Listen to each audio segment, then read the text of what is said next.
We've had about 2 weeks with Halo Infinite Season 5, and I think it's time we talk about it.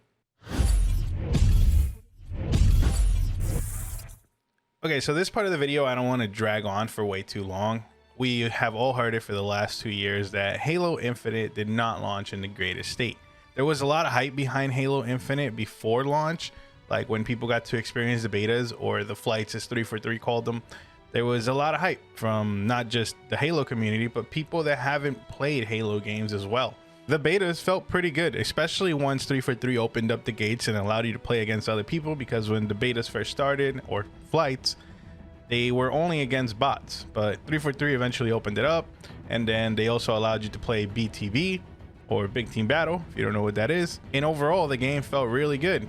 And on top of that, the game was fun, which is what Halo was missing. You know, the whole core behind Halo is that it's fun. Unfortunately, once the game released, you realize that what you experienced in the beta was pretty much all you were getting in the full release. This was supposed to be a live service game, meaning that you were supposed to get constant updates, constant game modes, constant maps, skins, etc., right? Whatever a live service game consists of. But for months, even years,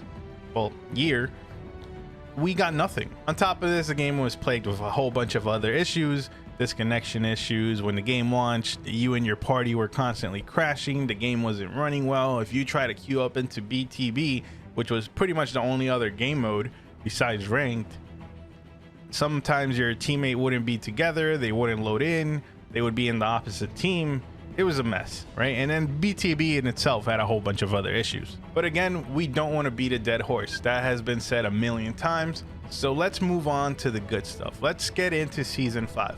But before we do that, take a look at the game list of when the game launched. What you're seeing in front of you is literally everything that the game had when it launched. And now let's look at Season 5. You could literally tell me that these are two separate games and I would believe you, or at least a sequel to Halo Infinite, and I would literally believe you. There's a playlist here for literally everybody. Let's go back to the first one. Could you imagine launching Halo without free-for-all? Like, even the demo that's free on PC for Halo 1, I don't know if they shut the servers down, but even that demo that you could only play in Blood Gulch had so many more modes than what you can experience in Halo Infinite at launch. It's just crazy. One of the main issues that was fixed, or at least addressed in some way for Season 5 compared to launch, is the customization of your Spartan. When Halo Infinite released, you were very limited. You were limited to specific cores. Pretty much all armor pieces were locked to each core. Each core had its own set of armor pieces. On top of this, colors were also locked behind each core.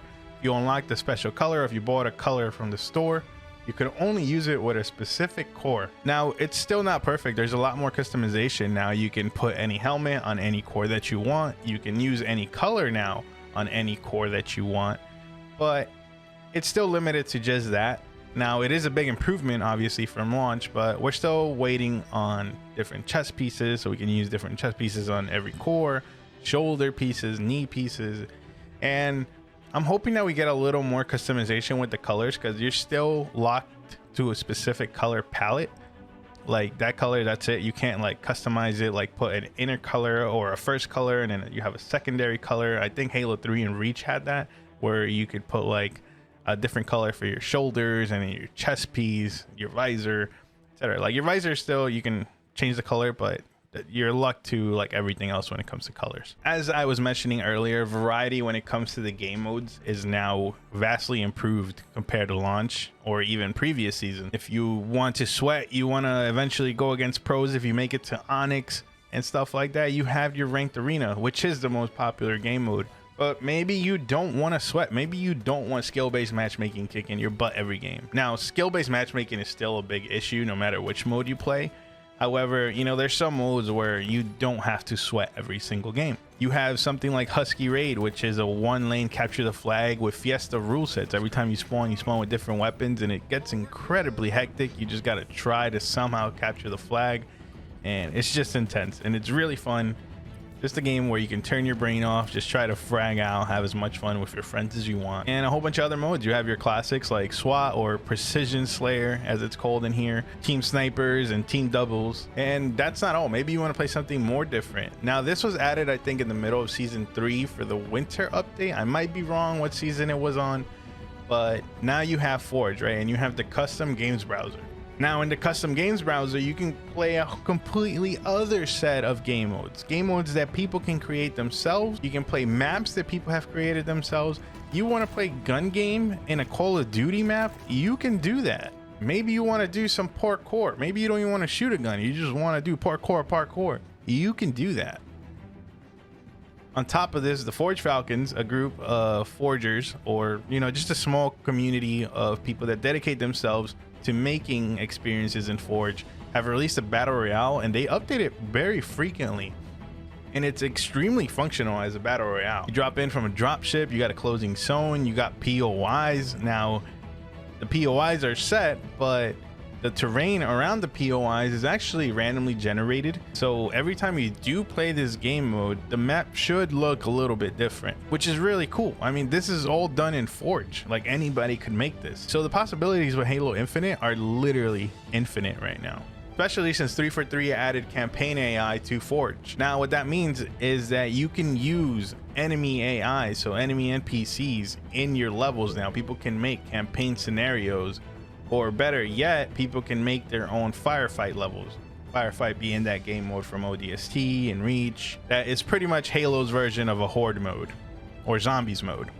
Now firefight is supposed to be added as an official playlist, but no official date has been set yet. Hopefully we might see it for the Game Awards, or maybe earlier, because they did say like 1 or 2 weeks, and we're going on 2 weeks, so hopefully we would see it soon. The whole weapon meta has also changed now that in ranked playlists you start off with the Bandit Evo, which is pretty much a DMR.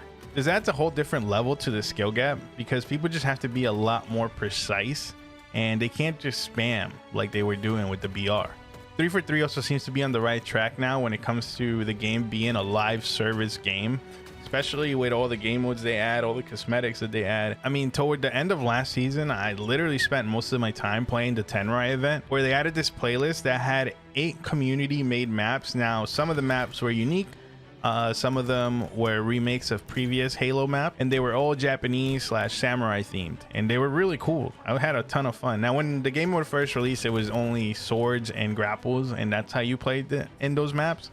But eventually 343 added it to a community playlist that lets you play with normal weapons, and you could play all the modes, capture the flag, oddball, etc. on those maps, and they were just really cool. I hope they come back eventually, and that the community playlist game mode comes back.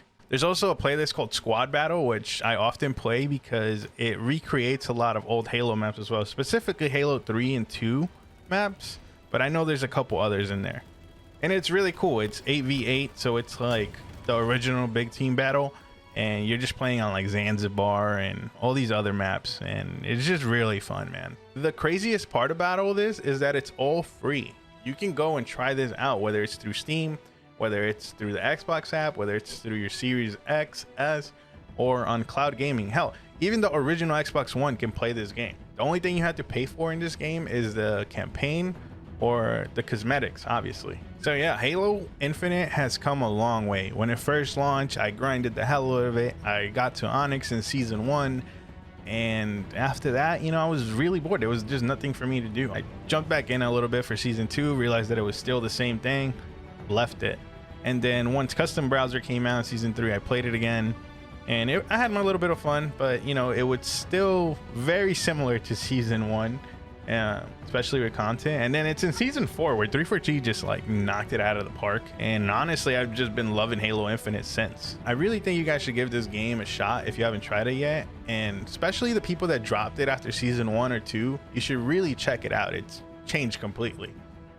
That being said, guys, I hope you guys enjoyed the video. If you did, thumbs it up. Give me your opinions on season 5 or Halo Infinite as a whole right now, and I'll see you guys in the next video. Peace.